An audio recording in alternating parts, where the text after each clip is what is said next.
पीलिया मनुष्य के किस अंग को प्रभावित करता है? लीवर को, गुर्दे को, हृदय को, मस्तिष्क को? तो आप सभी को पता होना चाहिए कि पीलिया जो है लीवर को प्रभावित करता है। पीलिया किसे प्रभावित करता है? तो लीवर को प्रभावित करता है। आप सभी का जो आंसर निकल के आएगा वो क्या आएगा? तो वो आ जाएगा ऑप्शन नंबर ए। आइए ज़रा आगे नेक्स्ट क्वेश्चन की बात करते हैं। ध्यान से क्वेश्चनों को लगाना जरूर है, ठीक है? रिवाइज कर लेना और नया कुछ नहीं पढ़ना है। राष्ट्रीय फाइलेरिया उन्मूलन कार्यक्रम कब प्रारंभ किया गया था? 1963, 1958, 1962 या 1955? आपका जो करेक्ट आंसर होगा 1955, ऑप्शन नंबर डी करेक्ट है। परिवार कल्याण कार्यक्रम का मुख्य उद्देश्य क्या है? ग्रामीण स्वास्थ्य सेवा, जनसंख्या नियंत्रण, आय वृद्धि, इनमें से कोई नहीं। राइट आंसर लगा लीजिएगा, जनसंख्या वृद्धि। आपको मैंने एक दिवस वाला क्वेश्चन करवाया है जिसमें आपको बताया मैंने कि जो है जनसंख्या डे कब मनाते हैं, तो 11 जुलाई को जनसंख्या दिवस मनाया जाता है। कुपोषण का अर्थ क्या है? कुपोषण का अर्थ क्या है? अति पोषण, अल्प पोषण, उपयुक्त दोनों। आपको मैंने बताया था कुपोषण दिवस कब मनाते हैं, तो आप ये मुझे कमेंट बॉक्स में बताना है कुपोषण दिवस कब मनाया जाता है। इस क्वेश्चन का राइट आंसर होगा ऑप्शन नंबर सी, अति पोषण, अल्प पोषण। Right answer option number C होगा।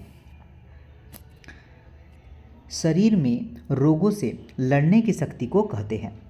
रोग प्रतिरोधक क्षमता, निय संक्रमण, उपयुक्त दोनों या इनमें से कोई नहीं। आपका राइट आंसर होगा ऑप्शन नंबर ए, रोग प्रतिरोधक क्षमता। ऑप्शन नंबर ए आप सभी ने लगा पाया है, बहुत बढ़िया। नेक्स्ट, मिल्स का टीका बाल को कब लगाया जाता है? मतलब जो बालक को हम लोग जो है मिजेल्स का टीका कब लगाते हैं?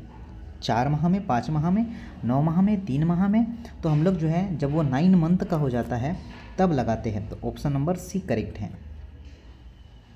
नेक्स्ट है, अंधेपन को दूर करने हेतु भारत सरकार ने राष्ट्रीय स्तर पर कार्यक्रम किस वर्ष प्रारंभ किया था? 1970, 1985, 1990 या 1975? क्या होगा? क्या 1970 आंसर होगा आप लोगों का? 1970 बिल्कुल इस क्वेश्चन का सही आंसर है। आइए आगे नेक्स्ट क्वेश्चन पर चलते हुए बात करते हैं। जन्म से लेकर 1 वर्ष की आयु क्या कहलाती है? बाल्यावस्था, शेषावस्था, किशोरावस्था, इनमें से कोई नहीं। तो इसे हम लोग शेषावस्था कहेंगे। लास्ट में आपको बताना है, जब मैं 50 क्वेश्चन आज करवाऊँ आप लोगों को, तो आपने कितना क्वेश्चन सही किया है, और ऐसे ही क्वेश्चन लगातार एग्जाम में देखेंगे। स्कूल मध्यांतर जो है आपका जो मध्याह्न भोजन है ना, मध्याह्न भोजन कार्यक्रम की शुरुआत भारत सरकार ने किस ईयर की गई थी? बहुत अच्छा क्वेश्चन है, लगातार एग्जाम में क्वेश्चन बनता है, बताइए।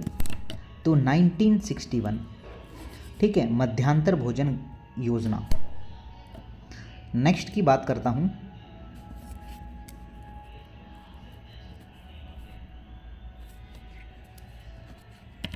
ICMR के अनुसार गर्भावस्था के दौरान महिलाओं को कितनी अतिरिक्त ऊर्जा की आवश्यकता होती है?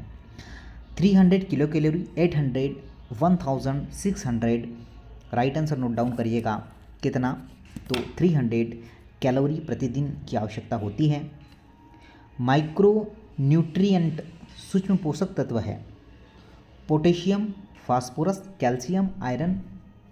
तो आयरन बिल्कुल इस क्वेश्चन का करेक्ट आंसर होगा, पालक में आयरन होता है।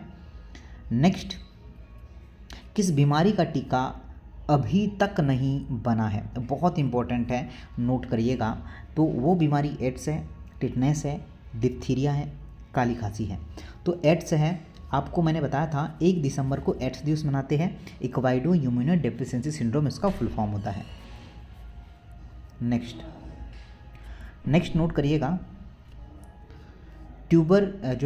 ट्यूबरक्यूलिन किस रोग में प्रभावकारी है? कुष्ठ रोग, डेंगू, तपेदिक, पोलियो? राइट आंसर टीबी, तपेदिक जिसे हम लोग टीबी करते हैं। नेक्स्ट, जन्म से 4 माह तक के बच्चों का क्या आहार होना चाहिए? जन्म से लेकर 4 माह तक के बच्चों का क्या आहार होना चाहिए? तो ठोस आहार होना चाहिए, या फिर अर्ध ठोस आहार? तो होना चाहिए माँ का दूध। आप सभी को अनिवार्य रूप से पता है कि माँ का दूध में जो है पिलाया जाता है बच्चा नवजात शिशु जब रहता है। टीबी की प्राथमिक रोकथाम जो की जा सकती है बीसीजी वैक्सीन से, एमडीटी से, या फिर आपका जो है डॉट्स, या इनमें से कोई भी नहीं होगा। तो बीसीजी वैक्सीन आपका option number A correct answer है। सभी बच्चे लगा रहे, बहुत बढ़िया। बालवाड़ी पोषण कार्यक्रम की शुरुआत कल्याण विभाग द्वारा किस वर्ष की गई थी? बहुत अच्छा क्वेश्चन है। 1998, 1988, 1997 या 1970? आपका आंसर क्या होना चाहिए? तो ऑप्शन नंबर डी बिल्कुल सही आंसर है।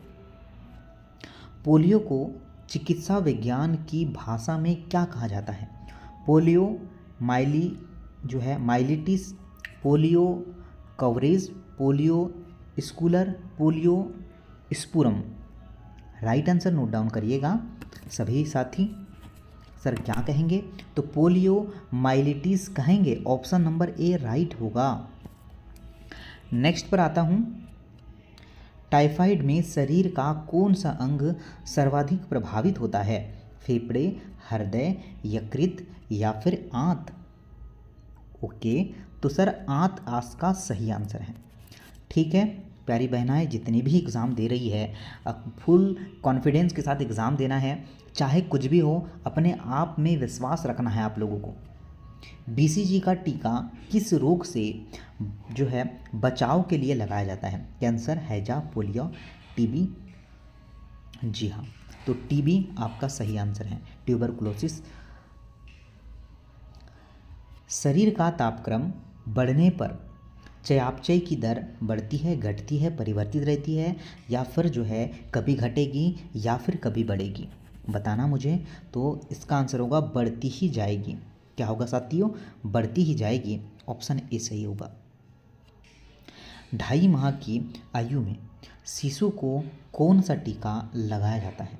डीपीटी का द्वितीयक टीका, डीपीटी का प्रथम टीका? तो गाइज नोट करिएगा, कौन सा टीका लगाएंगे हम? डीपीटी का प्रथम टीका लगाएंगे। क्या ये आंसर के साथ आप सभी जाएंगे? खसरा रोग किस आयु वर्ग की सर्वाधिक प्रभावित करता है, मतलब किस आयु वर्ग को सर्वाधिक प्रभावित करता है? Note down. 6 से लेकर 3 ईयर तक, 0 से लेकर 6 मंथ तक, 0 से लेकर 5 ईयर तक, 6 मंथ से लेकर 1 ईयर तक। आपका राइट आंसर ये होगा। मुझे बताना है कि क्या आप सभी लोग बेहतर तैयारी कर रहे हैं और आपको रिजल्ट भी मिलेगा। महिला बाल विकास साथियों बहुत अच्छी पोस्ट है। धात्री माता के भोजन में कौन से पोषक तत्व की अधिकता होनी चाहिए? कैल्शियम, प्रोटीन, उपयुक्त दोनों? जी हाँ, कैल्शियम हमारा सही आंसर होगा। सॉरी कैल्शियम बोल रहा हूँ बच्चा, कैल्शियम और प्रोटीन दोनों ही। ऑप्शन नंबर जो है आपका सी करेक्ट आंसर है इसका। आइए सर आगे बढ़ जाते हैं। बालों को विटामिन ए की खुराक दी जाती है? सॉरी बच्चा, बालों बोल रहा हूँ मैं, बालकों को। ठीक है, बालकों को विटामिन ए की खुराक क्यों दी जाती है? मुझे बताना है। आंखों की सुरक्षा के लिए। बिल्कुल, विटामिन ए आंखों की सुरक्षा के लिए बहुत आवश्यक है, इसलिए दी जाता है। ऑप्शन नंबर ए करेक्ट होगा। प्रोटीन की उत्पत्ति प्रोटीओन्स शब्द से हुई है। प्रोटीओन्स खालिस्तान भाषा का शब्द है। फ्रेंच, ग्रीक, अंग्रेजी या फिर जापानी? तो ध्यान रखना, ये ग्रीक जितने भी वर्ड होते हैं जो वो तो ग्रीक लैंग्वेज में ही लिखे जाते हैं। ऑप्शन नंबर बी करेक्ट है। खालिस्तान समेकित बाल विकास परियोजना ICDS के हितग्राही है। कौन से हितग्राही हैं? गर्भवती महिलाएं को होती है, धात्री जो है माताएं, स्कूली पूर्व छात्र या उपयुक्त सभी को ही होती है? जी हाँ सर, सही कहा आपने। डी अगर हमने लगाया है तो जाहिर सी बात है बिल्कुल सही लगाया है। किसी व्यक्ति की क्रियाशीलता बढ़ाने पर प्रोटीन की मात्रा बढ़ती है, घटती है, स्थिर रहती है? तो इनमें क्या प्रभाव आता है? तो ध्यान रखना, स्थिर रहती है। सी आंसर बिल्कुल करेक्ट होगा। क्या सभी बच्चा सी आंसर कर पा रहा है?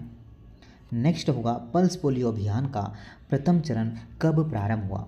तो ये तो मैंने आपको काफ़ी बार बता चुका होगा और जाहिर सी बात है कि दिसंबर 1995 अगर आप लोग लगाते हैं तो बिल्कुल सही होगा।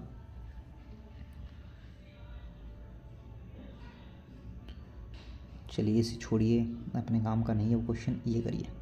व्यक्ति के आहारीय अंतर्ग्रहण का आकलन करने के लिए इनमें से किस विधि का उपयोग किया जाता है? 24 हावर्स की आहार समृद्धि, कच्चे खाद्य पदार्थों का भार जो है आपका मापन, खाद्य बारंबारता प्रश्नावली, उपयुक्त सभी। तो नोट डाउन करिएगा। ओके, तो सर डी आंसर हमारा सही होगा। एड्स एक रोग है और एड्स ये जो रोग होता है वह सर्वव्यापी होता है। ठीक है, ये नहीं देखता कि किसे नहीं होना चाहिए, वो सर्वव्यापी होता है, किसी को भी हो जाता है। आया समझ? चलिए नेक्स्ट, जब आयरन की कमी से पीड़ित किशोरी गर्भवती होती है तो खालिस्तान की संभावना अधिक होती है। समय से पहले प्रसव, बिल्कुल ऑप्शन नंबर 1 करेक्ट है।